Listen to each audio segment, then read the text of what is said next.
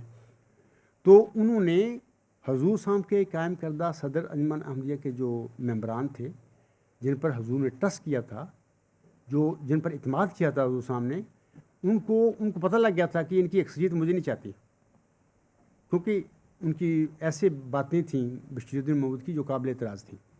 تو وہ سمجھتے تھے کہ انہوں نے مجھے نہیں بنانا، لیکن ان کا یہ فیصلہ تھا ہر صورت میں نے خلافت پر، قیادت پر قبضہ کرنا ہے۔ یہ ساری کام اس لیے کیے ہوئے ہیں۔ تو انہوں نے اپنی مجلس انصار بنائی ہوئی تھی، تو اس کے ممبر اکٹھے، خلیفہ اول فوت ہو گئے تو وہ ممبر سارے اکٹھے کر کے وہاں سے اپنی خلافت ثانی کا ووٹ لے لیا۔ تو وہ جو مرزا صاحب نے جن پر اعتماد کیا تھا وہ بیچارے ان کو پوچھا ہی نہیں، یعنی یہ غلط بات ہو، یہ انتخاب غلط تھا۔ اس لحاظ سے یہ جو رسالہ الوصیت میں جو طریقہ تھا حضور صاحب کا، اگر تو جو بھی بنتا خلیفہ ثانی اس کے انتخاب میں 40 مومن جو بھی تھے اس وقت تھے، ان میں وہ جو مجلس متمدین کی اکثریتی رائے جو تھی، وہ 13 ممبر بچ گئے تھے، اگر تو وہ 13 شامل ہوتے، بھلے محمود ہوتا، زید ہوتا، بکر کوئی بھی ہوتا، تو پھر اس کا انتخاب ٹھیک تھا۔ یا کم از کم وہ سارے نہیں ہوتے تو کم از کم اکثریتی ممبر جو ہیں وہاں پہ اس فیصلے میں ہوتے، تو پھر ہمیں کہیں گے ہاں ٹھیک ہے، کہ ان کو اکثریت ممبروں کی ان میں تھی۔ تو وہ تو اکثریت پورے کیا، وہ اکثریت بھی نہیں تھی وہاں پہ۔ ان میں سے ایک مولوی نواب محمد علی خان صاحب تھے، اور ایک خود بشیر الدین محمود تھا، ایک دو غالباً اور تھے، ایک تو ماموں تھے ان کے مثلا یہ اپنا میر محمد اسماعیل، یا غالباً ایک مولوی غلام حسن خان صاحب رجسٹرڈ، یا دوسرا مولوی سید محمد احسن صاحب امروہی، یہ بھی تھے۔ تو 3-4 ممبر ملا کے مرزا بشیر الدین محمود نے اپنی مجلس انصار میں مرزا صاحب کی جو صدر انجمن احمدیہ تھی اس کو تو نظر انداز کر دیا، طریقوں بھی جو حضور نے بیان فرمایا اس کو بھی نظر انداز کر دیا۔ تو اپنی مجلس انصار میں سے 40 مومنوں کا اپنا ووٹ لے کے اپنے خلافت ثانیہ کا اعلان کر دیا۔ اس لحاظ سے میں یہ کہوں گا کہ یہ جو ان کا انتخاب تھا حضور صاحب کے بیان فرمودہ طریقہ کار کے مطابق نہیں تھا، ان کی وصیت کے مطابق نہیں تھا، ان کا اپنی سیاسی اس قسم کا انہوں نے بنایا ہوا تھا سارا، تو اس کے مطابق انہوں نے اپنا بطور خلیفہ ثانی کے انتخاب کرا لیا، جو کہ حضور صاحب کی منشا اور مرضی کے مطابق قطع نہیں تھا۔ تو میں سمجھتا ہوں کہ یہ کافی ہو گیا ہے، تو آپ کے سوال کا جواب بھی آ گیا ہے اس میں۔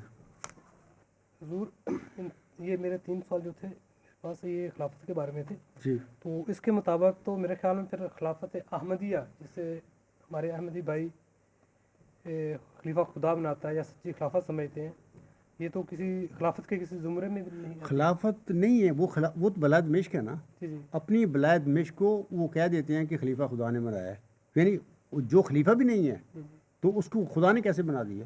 وہ تو انتخابی بھی نہیں ہے، خلافت راشدوں تو بعد کی بات ہے نا، اس کو تو امت اپنی، اگر اسی طریقہ کا جو بانی جماعت سامنے رسالہ الوصیت میں اپنی مجلس متمدین میں بتایا ہوا ہے اور جو 40 مومنوں کا بتایا ہوا ہے، اگر جیسا کہ میں نے ابھی بیان کیا ہے کہ اگر یہ سارے لوگ مرزا بشیر الدین محمود کا انتخاب یا خلیفۃ المسیح اکبر کی وفات کے بعد جو انتخاب ہونا تھا اس میں یہ سارے ممبر ہوتے، 40 دوسرے بھی ہوتے، ساری جماعت بھی ہوتی، ان کا سارے نہیں تو کم از کم اکثریتی ممبروں کا اس انتخاب میں ہونا ضروری تھا، کیونکہ ان لوگوں کو خود خلیفۃ المسیح اول نے کہا ہے کہ یہ 14 ہی مرزا صاحب نے اپنے خلیفے بنائے تھے، 14 ہی خلیفے تھے، یعنی ان میں سے بننا تو ایک نہیں تھا نا، صدر تو ایک ہی بنتا ہے، لیکن وہ 14 ہی قابل تھے کہ اس کے مرزا صاحب کے جانشین بن سکتے تھے۔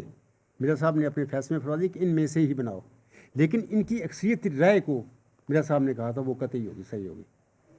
2 بندے اٹھ کے اس میں سے نکل کے اپنے بندوں کو ملا کے کوئی اپنی مرضی سے مان لیتے ہیں تو وہ بن جاتے ہیں، وہ نہیں، وہ انتخاب ٹھیک نہیں ہے۔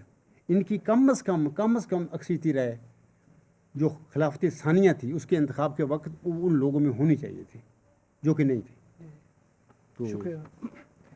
اگلا میرا سوال جو ہے یہ مسلم موعود کے بارے میں ہے، عشق مسلم موعود کے بارے میں سوال ہے۔ مسلم موعود نے پیش گوئی کے مطابق حضرت مسیح موعود کے تخم سے پیدا ہونا تھا، تو پھر مرزا بشیر الدین محمود احمد صاحب کا دعویٰ مسلم موعود کیوں سچا نہیں سمجھا جا سکتا؟ ٹھیک ہے، شکریہ آپ کے سوال کا۔ پہلی بات تو میں یہ کہتا ہوں کہ یہ جو سوال ہے اس میں یہ کہا گیا ہے کہ مسلم موعود نے پیش گوئی کے مطابق حضرت مسیح موعود علیہ السلام کے تخم میں سے پیدا ہونا تھا، یہ بات غلط ہے۔ کون کہتا ہے کہ تخم میں سے پیدا ہونا تھا؟ میں باقی باتیں بعد کی بتاؤں گا۔ جماعت احمدیہ مامون میں سے کوئی بھی خلیفہ، کوئی بھی مولوی آج میرے سامنے یہ حوالہ مرزا صاحب کا مجھے دے دیں کہ جی مسلم موعود نے مرزا غلام صاحب کی تخم میں سے پیدا ہونا تھا، میں اپنے دعوے پہ نظر ثانی نکالوں گا، یہ ثبوت دیں مجھے۔ میں آپ لوگوں کو بتانا چاہتا ہوں کہ دیکھو الہامی پیشگوئی جو مسلم موعود ہے نا، یہ چلہ ہوشیارپور میں حضور صاحب پر نازل ہوئی تھی۔ یہ پیشگوئی دراصل اس طرح شروع ہوتی ہے کہ میں تجھے ایک رحمت کا نشان دیتا ہوں اسی کے موافق جو تو نے مجھ سے مانگا۔ نشان رحمت کے متعلق اصل میں یہ پیشگوئی ہے۔ اچھا، وہ نشان رحمت کیا ہے؟ آگے جا کے اللہ تعالیٰ اسی پیشگوئی میں فرما دیتا ہے ملہم کو کہ سو تجھے بشارت ہو کہ ایک وجیح اور پاک لڑکا تجھے دیا جائے گا، ایک ذکی غلام تجھے ملے گا، وہ لڑکا تیری ہی تخم سے اور تیری ہی ذریت و نسل ہوگا، وغیرہ وغیرہ، آگے لمبی پیشگوئی ہے۔ بیسیکلی یہ جو پیشگوئی ہے نشان رحمت کے متعلق ہے، اور جب ہم نشان رحمت کی تخصیص کرنا چاہیں ان دونوں وجودوں میں سے، ایک لڑکا ہے ایک غلام ہے، تو پتہ ملتا ہے ہمیں سورت مریم ہماری مدد کرتی ہے کہ ذکی غلام جو ہے وہ نشان رحمت ہے، اور اسی ذکی غلام، اسی نشان رحمت کو حضور صاحب نے مسلم موعود کا نام دیا۔ اسی کے متعلق یہ مین پیشگوئی نازل ہوئی تھی چلہ ہوشیارپور میں۔ اسی مین پیشگوئی میں اللہ تعالیٰ نے اپنی کسی حکمت عملی کے تحت، میں سمجھتا ہوں کہ ملہم کی اولاد کی اور اس کی جماعت کی آزمائش کے طور پر یہ سارا کام ہوا ہے، ورنہ اللہ تعالیٰ لڑکے کی پیشگوئی الگ بھی دے سکتا تھا اس کو، لیکن اللہ نے اسی پیشگوئی میں لڑکے کی پیشگوئی شور کر لی تاکہ لوگوں کو میں آزماؤں، دیکھوں وہ کرتے کیا ہیں بعد میں۔ تو لڑکے کی پیشگوئی بھی اللہ نے اسی میں شامل کر دی۔ تو میں بتاتا ہوں کہ جیسے کہ الہام میں آتا ہے، الہامی الفاظ اس طرح ہیں کہ سو تجھے بشارت ہو کہ ایک وجیح اور پاک لڑکا تجھے دیا جائے گا، یہاں پر سٹاپ آ جاتا ہے، یعنی فکرہ اللہ مکمل کر دیتا ہے۔ پھر آگے شروع ہوتا ہے ایک ذکی غلام تجھے ملتا ہے، ایک ذکی غلام تجھے ملے گا، پھر آگے سٹاپ ہو جاتا ہے۔ ذکی غلام کے آگے ملہم لکھتا ہے لڑکا، بریکٹ میں اللہ الہام نہیں نازل کیا کرتا ہے، یہ ملہم کے اپنے لفظ ہیں، اس نے اپنی سوچا سمجھا جو شاید یہ میرا لڑکا ہے، یہاں پر بھی سٹاپ ہو جاتا ہے۔ پھر آگے اللہ فرماتا ہے وہ لڑکا تیری ہی تخم سے اور تیری ذریت نسل ہوگا۔ دیکھیں اس پیشگوئی میں لڑکے کے متعلق اللہ نے ڈن کر دیا، فیصلہ دے دیا کہ اے میرے بندے، اے میرے ملہم، وہ تیرا جسمانی لڑکا ہوگا۔ اور ذکی غلام جو ہے جس کے متعلق یہ پیشگوئی نازل ہوئی ہے نشان رحمت کے طور پر، سورت مریم اس بات کی پر تصدیق کرتی ہے، اس بات کی، اسی بندے کو ملہم نے مسلم موعود کہا ہے۔ اب سوال یہ پیدا ہوتا ہے ذکی غلام کے متعلق تو نہ اس الہامی پیشگوئی میں، نہ حضور صاحب کی وفات تک جو کلام ان پر نازل ہوا اپنی وحی، کسی جگہ پر بھی اللہ تعالیٰ نے اس ذکی غلام کے متعلق فیصلہ نہیں دیا کہ یہ ذکی غلام تیرے ہی تخم سے اور تیری ہی ذریت نسل ہوگا۔ اگر تو جماعتی احمدیہ معبود مجھے یہ الفاظ الہامی مرزا صاحب کے بتا دے، دکھا دیں، میں اسی وقت اپنے دعوے پر نظر ثانی نکالوں گا، کیونکہ ہو ہی نہیں سکتا کہ اللہ کا وعدہ ہو مرزا صاحب سے کہ یہ ذکی غلام، یہ نشان رحمت تیری ہی تخم سے اور تیری ہی ذریت نسل ہوگا، تو اللہ پھر مرزا صاحب کی تخم سے باہر کسی کو بنا دے، جیسے کہ میں آپ دعویٰ کرتا ہوں مجھے اللہ نے بتایا ہے اور انکشاف فرمایا ہے۔ تو یہ الفاظ مجھے آج دے دیں، مرزا مسعود صاحب دے دیں، مرزا طاہر تو نہیں دے کے آیا، وہ تو چھپا لیا اس نے دعویٰ میرا، دے دیں، اس کے بعد ہمارا جھگڑا ختم، میں اپنے دعوے پہ نظر ثانی کر لوں گا، لیکن میں آپ لوگوں کو بتاتا ہوں کہ اللہ تعالیٰ نے یہ سب جھوٹ نظر کیا جاتا ہے جماعت احمدیہ محمود نے لوگوں کو بتایا جاتا ہے، جیسے کہ سوال میں کہا گیا ہے کہ مسلم موعود نے پیشگوئی کے مطابق حضرت مسیح موعود اسلام کے تخم سے پیدا ہونا تھا۔ یہ سب جھوٹ ہے۔ تخم سے لڑکے کا وعدہ ہے، ذکی غلام کا وعدہ نہیں، مسلم موعود کا وعدہ نہیں ہے۔ اس کے متعلق اللہ نے اپنے پاس فیصلہ رکھا کہ میں چاہوں تو لڑکا بھی دے سکتا تھا، مرزا صاحب کو بھی لڑکے کے رنگ میں دے دیتا، چاہتا اللہ تعالیٰ تو آپ علیہ السلام کی جسمانی نسل میں پیدا کر دیتا اس کو، اور اگر اللہ نے چاہا تو حضور صاحب کی جماعت میں سے، جیسے کہ میں کہتا ہوں اللہ نے مجھے خبر دی ہے، اس کی جماعت میں سے اس کے روحانی فرزند کو بطور روحانی فرزند یا پیروکار کو یہ اعزاز یا رحمت کا نشان بنا دیا۔ تو میں آپ لوگوں کو بتانا چاہتا ہوں کہ تخم سے پیدا ہونے کا وعدہ لڑکے کے ساتھ ہے، مسلم موعود کے بارے میں نہیں ہے۔ مسلم موعود کون ہے؟ وہ نشان رحمت ہے، وہ ذکی غلام ہے۔ تو یہ کہنا کہ تو پھر مرزا بشیر الدین محمود احمد صاحب کا دعویٰ مسلم موعود کیوں سچا نہیں سمجھا جا سکتا؟ جناب وہ تو وعدہ ہی نہیں لڑکے کے بارے میں، تو مسلم موعود کے لڑکے کے بارے میں تو وعدہ ہی نہیں اللہ نے کیا ملوں کے ساتھ۔ اور تفسیر ہے کہ 13 مبشر جو الہام ہیں حضور صاحب پر نازل ہوئے، اللہ کو علم تھا کہ میرا بندہ سمجھ رہا ہے کہ یہ لڑکا ہے میرا کوئی، وہ لڑکوں میں ڈھونڈتا بھی رہا، لیکن اللہ تعالیٰ پھر جیسے بھی مثلا پہلا لڑکا ان کو سمجھ لیا انہوں نے بشیر اول کو کہ یہ میرا وہی ہے، موعود ہے، وہ لڑکا ہے میرا، مولود لفظ استعمال کی انہوں نے، مولود مسعود، تو اللہ نے اس کو وفات کر لیا، کیونکہ اللہ کے علم میں تھا کہ یہ نہیں ہے، وہ تو میں نے دینا ہی نہیں اس کو لڑکے کے طور پر۔ پھر حضور صاحب نے ایک سبز اشتہار لکھا، وہاں پر پھر انہوں نے کہا کہ یہ میں غلطی سے یہ 2 پیشگوئیاں تھیں، میں ایک سمجھ بیٹھا اس کو، ایک ذکی غلام ہے ایک لڑکا ہے، میں ان کو ایک سمجھ لیا تھا۔ اور باقی جب انہوں نے ذکی غلام کے آگے لڑکا لکھا تو اس کا مطلب یہی تھا کہ وہ سمجھ رہے تھے کہ جس لڑکے کی میں شروع میں کہا ہے اللہ نے کہ سو تجھے بشارت ہو کہ ایک بجی اور پاک لڑکا تجھے دیا جائے گا، ایک ذکی غلام تجھے ملے گا، اسی کو اللہ ذکی غلام کہہ رہا ہے، یعنی ایسے شبہ پڑتا ہے۔ وہ تو ملہم تھے، ان پر الہام نازل ہوا، انہوں نے یہ سمجھ لیا اور پھر کلیئر کیا اس بات کو تاکہ لوگ دھوکہ نہ کھا جائیں، آگے لڑکا خود کر دیے۔ آگے اللہ فرماتا ہے وہ لڑکا تیری ہی تخم سے اور تیری ذریت نسل ہوگا۔ اب جب ملہم نے ہی وہ ذکی غلام کو ہی لڑکا بنا لیا، یعنی ایک اتحاد ہے ان کا اور جو درست نہیں تھا، تو پھر لڑکے کا چونکہ وعدہ کر دیا اللہ نے کہ وہ تیرے تخم سے ہوگا، یعنی تیرا ہی لڑکا ہوگا، تو وہ پھر تبھی وہ اپنا اس مسلم موعود کو اپنی لڑکوں میں ڈھونڈتے رہے۔ لیکن جب وہ لڑکا پہلا بشیر احمد اول فوت ہوا تو وہ سمجھ گیا کہ یہ تو 2 تھے، میں تو ایک سمجھ بیٹھا تھا۔ تو پھر انہوں نے کہا کہ ایک پہلا جو تھا لڑکا تھا وہ بطور مہمان آیا اور وفات کے بعد اللہ کے پاس چلا گیا، پھر بھی وہ ذکی غلام کو وہ لڑکا ہی سمجھتے رہے۔ انہوں نے سبز اشتہار میں بھی ان دونوں وجودوں کو 2 لڑکے قرار دیا، وہاں پر میری مضامین ہیں، وہاں پہ پڑھیں، میں نے کوٹ کیے ہوئے ہیں حوالے، وہ 2 لڑکے ہی سمجھتے رہے۔ پھر اس کے بعد انہوں نے یہ بھی فرمایا سب اشتہار میں آئندہ جو پیدا ہوگا وہی ذکی غلام ہوگا، کوئی وہی موعود ہوگا، باقاعدہ انہوں نے سب اشتہار میں یہ باتیں کی ہیں۔ لیکن جب وہ پیدا ہوا 12 جنوری 1899 کو وہ لڑکا، تو پھر حضور صاحب نے فرمایا کہ نہیں، میں اس کا نام بطور تحول بشیر اور محمود رکھتا ہوں۔ ابھی مجھ پر نہیں کھلا کہ یہی وہ مسلم موعود عمر پانے والا لڑکا ہے یا کوئی اور ہے، تو وہاں پر حضور صاحب بطور تفاول اس کا نام رکھتے ہیں، یہ بشیر الدین محمود، اس کو یہ نہیں کہتے یہ پس موعود ہے، یہ مجھ سے موعود ہے، اور فرمایا کہ جب اللہ مجھے خبر دے گا تو میں اس کا انکشاف کروں گا۔ تو اس کے بعد اللہ تعالیٰ بشارتیں دیتا رہا غلام کی، لڑکے بھی پیدا ہوتے رہے حضور صاحب کے گھر میں، لیکن حضور صاحب پھر بشیر اول کی وفات کے بعد محتاط ہو گئے، پھر انہوں نے اتنی جلدی نہیں کس کو کہا کہ یہ میرا موعود لڑکا ہے یا مسلم موعود ہے۔ بشیر الدین محمود کو بھی بطور تفاول اس کا نام رکھا، پھر بشیر احمد پیدا ہوا، اس کو بھی نہیں کہا کہ یہ مسلم موعود ہے، کہا پھر شاید ہو، ایک الہام آتا ہے یہ نور ہے، اس قسم کا لفظ آتے ہیں، تو حضور نے فرمایا تھا آئینہ کمالت اسلام میں شاید نور سے یہ وہ لڑکا ہو، لیکن یہ نہیں کہا کہ ہے، کہا کہ میں جب پتہ لگے گا اللہ کھولے گا میں بتاؤں گا۔ پھر مرزا شریف احمد پیدا ہوئے، حضور نے کوئی نہیں ان کو قرار دیا۔ پھر 14 جون 1899 کو پیدا ہوا ایک 3 کو 4 کرنے والا لڑکا، اس کا نام حضور نے مبارک رکھا، اس کو متعلق فرمایا کہ یہ وہ لڑکا ہے جس کے متعلق 20 فروری 1886 کے الہامی پیشگوئی میں یہ پیشگوئی کی گئی تھی، یہ وہ 3 کو 4 کرنے والا ہے، یہ مولود مسعود ہے۔ تو دوسرے لفظوں میں ہم کہتے ہیں کہ جیسے کہ بندہ بابانگ بلند کوئی پیشگوئی کسی بچے پر لگا دیتا ہے، اسے تریاق القلوب میں اللہ ملہم نے اپنی یہ مسلم موعود کی پیشگوئی مبارک احمد پر لگا دی۔ اچھا اللہ کے علم میں تھا سارا کچھ کہ بھی یہ تو لڑکا ہی نہیں ہے اس کا، تو اللہ تعالیٰ نے یہ چیزیں اپنے پاس رکھی، کھولی نہیں ملہم پر. کیوں نہیں کھولی؟ اس لیے نہیں کھولی کہ اللہ نے آئندہ زمانے میں ملہم کی جماعت کی ٹیسٹ کرنا تھا، اس کی اولاد کا بھی کرنا تھا. وہ کرتے گئے ہیں. یہ باتیں رکھیں ایک لحاظ سے ملہم کو ان اجتہادی غلطیوں سے اللہ تعالیٰ پاک کرتا رہا. وہ کیسے کہ جب مثلا بشیر اول کو کہا کہ یہ وہ موعود ہے، اللہ نے اس کو وفات دے دی، وہ تو ختم ہو گیا مسئلہ.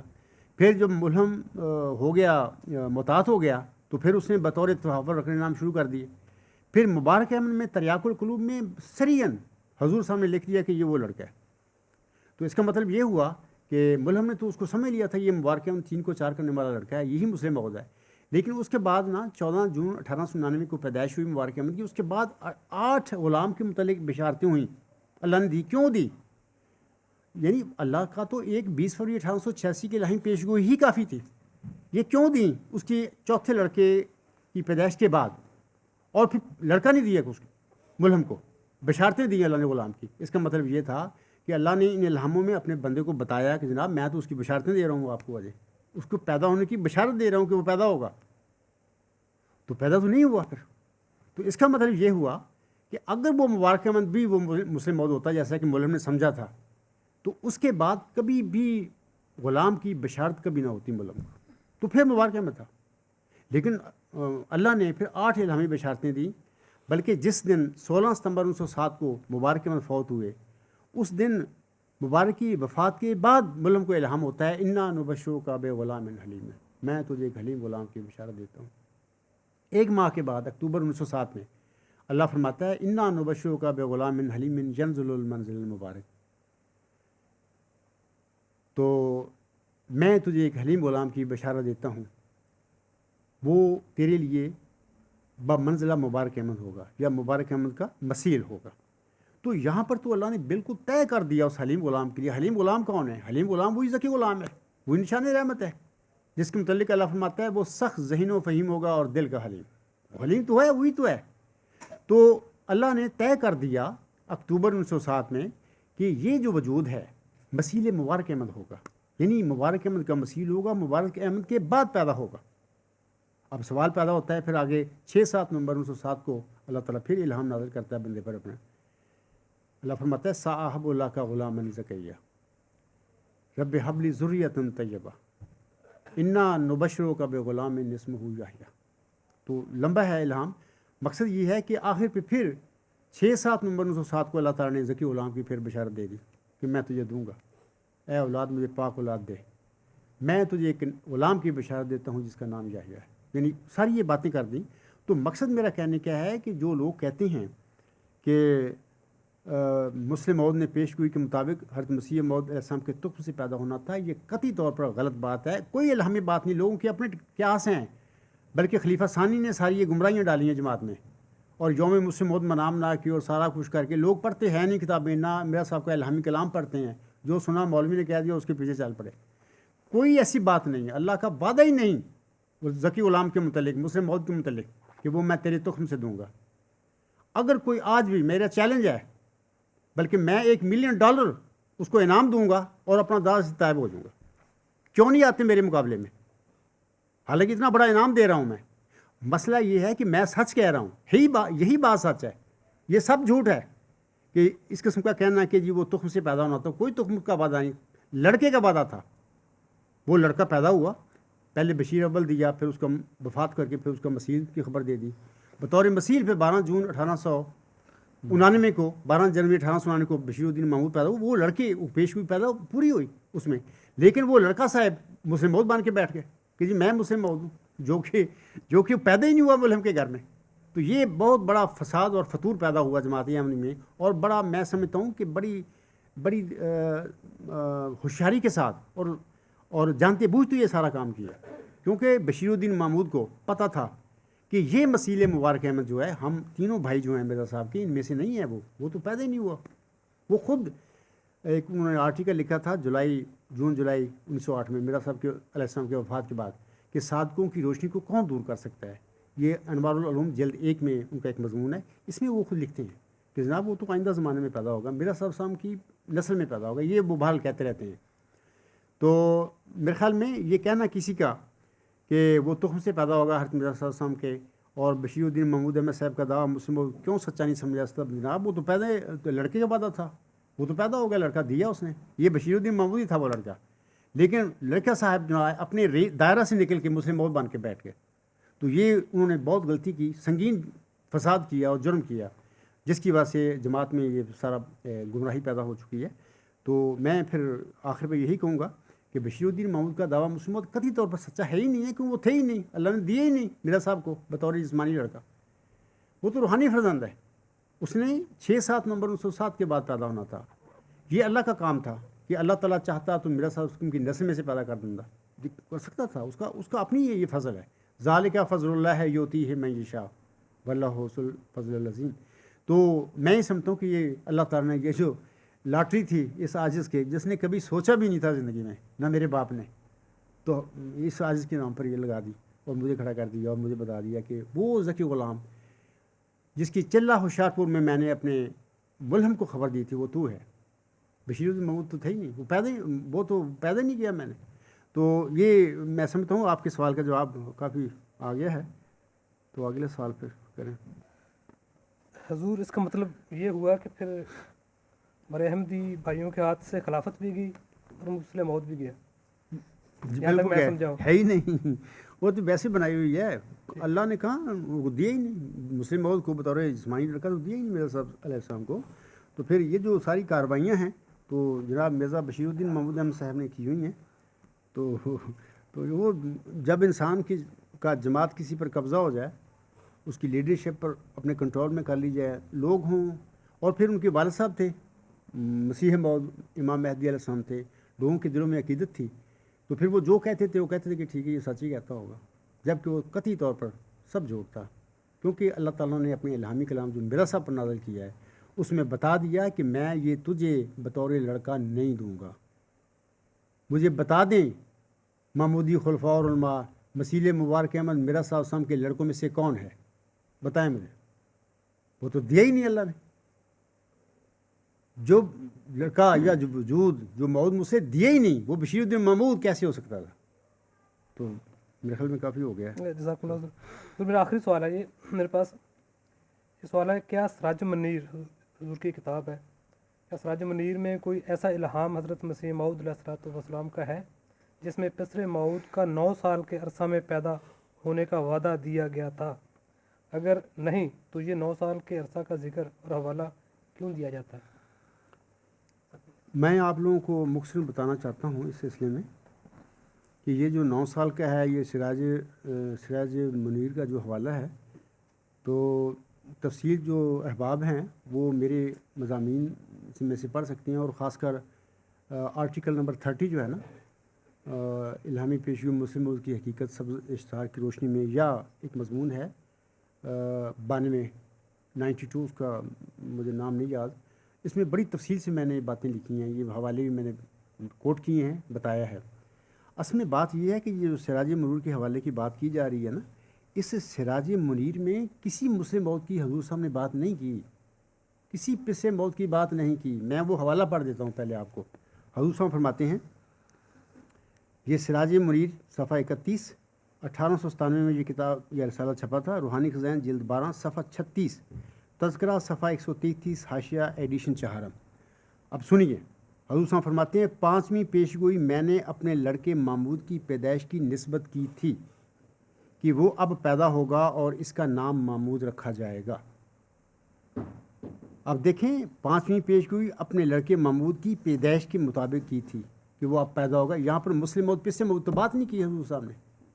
ایک لڑکا محمود، اس کی پیدائش کی پیشگوئی کر رہے ہیں حضور صاحب. آگے حضور صاحب فرماتے ہیں، اور اس پیشگوئی کی اشاعت کے لیے سبز ورق کے اشتہار شائع کیے گئے تھے جو اب تک موجود ہیں اور ہزاروں آدمیوں میں تقسیم ہوئے تھے. چنانچہ وہ لڑکا، دیکھو نا، یہ پسر موعود نہیں کہہ رہے حضور صاحب، نہ کہہ رہے ہیں کہ چنانچہ وہ مسلم موعود، یہ نہیں کہہ رہے حضور صاحب. وہ فرما رہے ہیں چنانچہ وہ لڑکا پیشگوئی کی میعاد میں پیدا ہوا، یعنی اس کی پیشگوئی تھی، ایک لڑکا تھا، اس کی میں نے پیشگوئی کی، اور وہ لڑکا اس پیشگوئی کی میعاد میں پیدا ہو گیا. یہ تو لڑکے کی پیشگوئی ہے، مسلم موعود کی پسر موعود کی تو پیشگوئی نہیں ہے، بات ہی نہیں کر رہے حضور صاحب. اور اب 9ویں سال میں ہے۔ مرزا بشیر الدین محمود 1899 میں پیدا ہوئے، 12 جنوری کو 1997 میں یہ رسالہ لکھا گیا، اس کو 9ویں سال میں تھے۔ اس کوٹیشن میں، اس اقتباس میں، حوالہ میں حضور صاحب نے اپنے محمود نامی ایک لڑکے کی پیدائش کی پیشگوئی کا ذکر کیا ہے کہ وہ میں نے کی تھی، وہ پیشگوئی سچی ہوئی، لڑکا پیشگوئی کے مطابق پیدا ہو گیا۔ اور 1897 میں جب سراج منیر لکھی گئی، اب حضور فرمایا وہ اب 9ویں سال میں ہے۔ یہاں پر کہاں پس موت کی بات ہے، کہاں مسلم موت کی بات ہے، کچھ بھی نہیں ہے۔ اچھا ایک اور بات سنیے، حضور سامنے اپنے جو لڑکے تھے، 3 تو بشیر اول تو فوت ہو گیا، 3 جو لڑکے تھے اس کے بعد مبارک احمد بھی 1907 میں فوت ہو گیا۔ ان لڑکوں کی پیدائش کی پیشگوئیاں حضور سامنے اپنی بہت ساری کتابوں میں نشان کے طور پر اپنی سچائی کے حق میں ان کی پیشگوئیوں کا ذکر کیا ہوا ہے۔ مثال کے طور پر سراج منور میں ہے، بشیر الدین محمود کی، بشیر احمد کی، شریف احمد، ان تینوں کا پیشگوئیوں کا ذکر ہے، تریاق القلوب میں ذکر ہے، اور اسی طرح نزول المسیح غالباً کتاب ہے حضور کی، اس میں بھی ذکر ہے۔ حضور سامنے ان پیشگوئیوں کا اپنی سچائی کے حق میں بیان فرمایا، بار بار اپنے لڑکوں کی پیدائش کی بات کی ہے۔ حقیقت الوحی میں پھر انہی پیشگوئیوں کا ذکر کیا حضور نے اپنے لڑکوں کی۔ کہیں پہ بھی حضور سامنے اپنے ان 4 لڑکوں میں سے سوائے مبارک احمد کو بھی موت کا ہے انہوں نے حقیقت الوحی میں۔ حقیقت الوحی 1905 میں لکھی گئی تھی، اس وقت مبارک زندہ تھا، اور میں سمجھتا ہوں تریاق القلوب میں انہوں نے بالکل بابانگ بلند کہہ دیا تھا کہ یہی وہ لڑکا میرا 3 کو 4 کرنے والا ہے، یعنی وہی مسلم موت ہے۔ مقصد میرا کہنے کا ہے کہ حضور صاحب نے جو کتابوں میں یہ اپنی بچوں کی، لڑکوں کی پیشگوئیوں کا ذکر کیا ہوا، یہ مسلم موت نہیں تھے، لڑکوں کی پیشگوئیاں تھیں، ان کا ذکر کیا کہ جی یہ میں نے پیشگوئی کی تھی، لڑکے کے بارے میں پیدا ہو گیا، میں سچا ہوں، میں صادق ہوں، صادق کی پیشگوئی پر سچی ہوتی ہے۔ اگر تو اس سراج منور کی یہ پیشگوئی یا لڑکے کے متعلق، محمود کے متعلق، اور ذکر کرنے سے وہ مسلم موت بن گیا، تو پھر ساروں کو مسلم موت بناؤ، یہ تینوں مسلم موت تھے۔ پھر بشیر الدین محمود اکیلے کی بات نہیں کی حضور نے، ساروں کی ذکر کیا ہوا ہے، جب کہ وہ نہیں تھے، وہ تو اللہ تعالیٰ نے بطور جسمانی لڑکا دیا ہی نہیں، ملک کو دیا ہی نہیں وہ وجود ذکی غلام۔ تو یہ سراج منیر کے جو حوالہ آپ نے پڑھا ہے، اس کی تو صرف یہ حقیقت ہے کہ حضور صاحب نے قطعاً مسلم موت کی بات نہیں کی سراج منیر میں، اپنے محمود نامی ایک لڑکے کی پیدائش کی پیشگوئی کی تھی، اس کے مطابق وہ لڑکا محمود پیدا ہوا۔ حضور صاحب نے اس رسالے میں سراج منیر میں اس کا ذکر کیا پیشگوئی کا، اور کہا کہ وہ لڑکا اب 9 سال کا ہے، مسلم موت کا قطعاً یا کسی موت کا حضور نے کچھ ذکر تک نہیں کیا، یہ بات ہے۔ دوسری بات یہ ہے کہ 9 سال کی جو بات کی جاتی ہے، اس سلسلے میں میں آپ لوگوں کو بتانا چاہتا ہوں ایک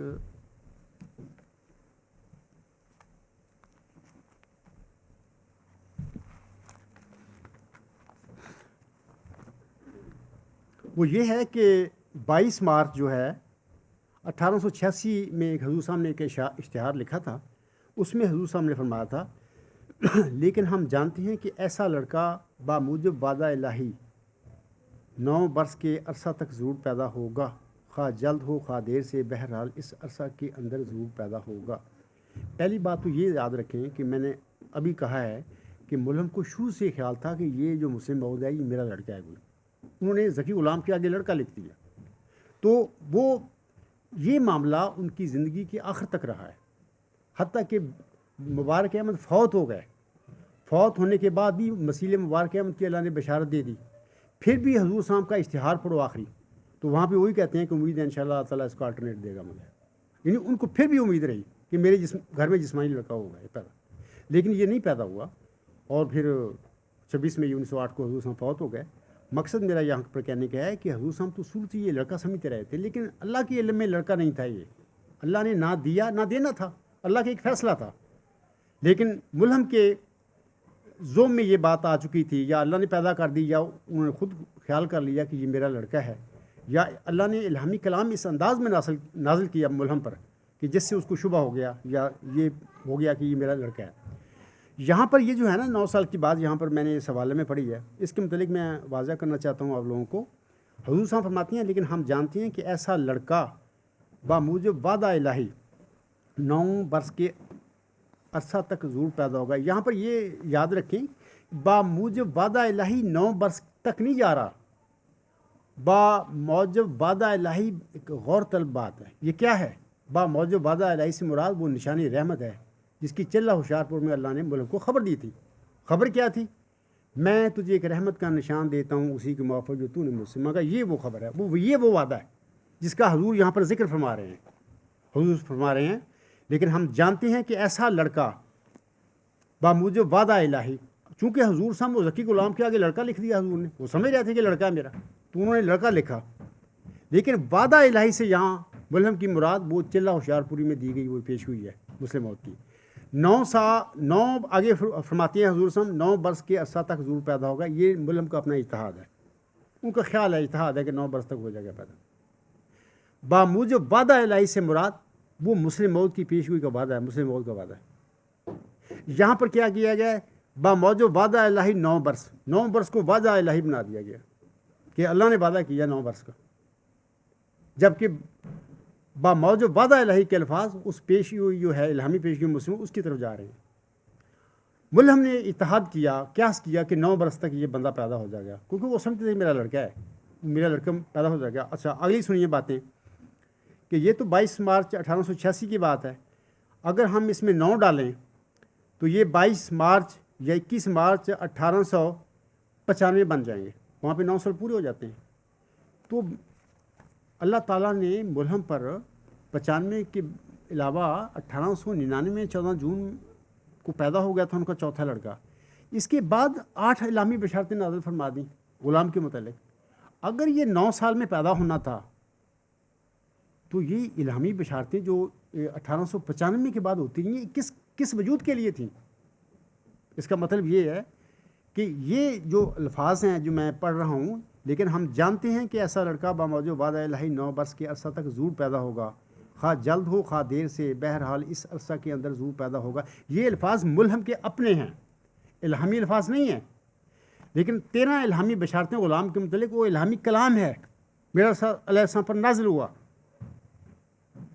اور خود میرا صاحب السلام فرماتی ہیں کہ میری بات غلط ہو سکتی ہے, میں انسان ہوں, لیکن اللہ کی بات جو مجھ پر نازل ہوتی ہے, جو وحی ہوتی ہے, وہ ہر قسم کی غلطیوں سے پاک ہے.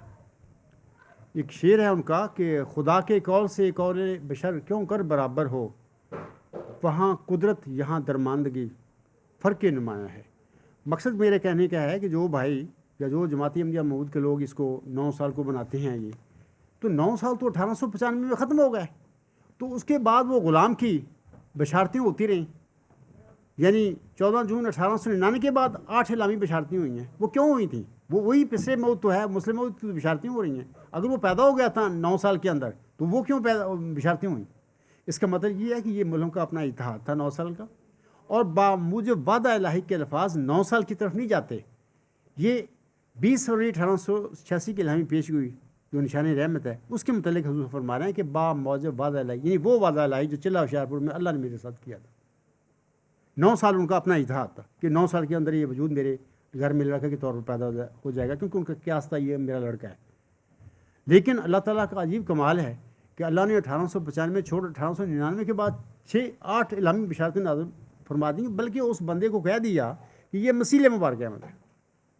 تو 9 سال کہاں گئے؟ پیدا ہی نہیں ہے اللہ تعالیٰ نے کیا ملہم کے گھر میں. تو یہ اللہ کا فیصلہ ہے, بندوں کا فیصلہ تھوڑا ہے. اگر تو ان کے بندے کو ہاتھ ہوتا تو وہ ٹھیک ہے, جو مرضی پیدا کرتے رہتے اپنے گھر میں. تو اللہ نے تو حق ہی نہیں دیا لوگوں کو کہ اپنے اس کے اللہ کے فضلوں کے بارے میں وہ فیصلے کریں. لہٰذا مجھے امید ہے کہ یہ جو 9 سال کا مسئلہ بھی آپ کو سمجھ آ گئی ہوگی, اور سراج منیر کا جو حوالہ پیش کیا گیا ہے سوال میں, اس کی بھی حقیقت وہاں پہ ایک لڑکے کی, محمود نامی لڑکے کی پیدائش کی پیشگوئی کا ذکر کیا ہے ملہم نے بھی. وہ میں نے پیشگوئی کی تھی اور پیشگوئی کے اندر وہ پیدا ہو گیا, اور اب وہ یعنی سراج منیر لکھتے وقت 1897 کی بات ہے, وہ 9 سال کا ہو گیا ہے. بس اتنی بات ہے. کہاں مسلم موت کا, وہاں پہ تو پسے موت ذکر تک نہیں ہے.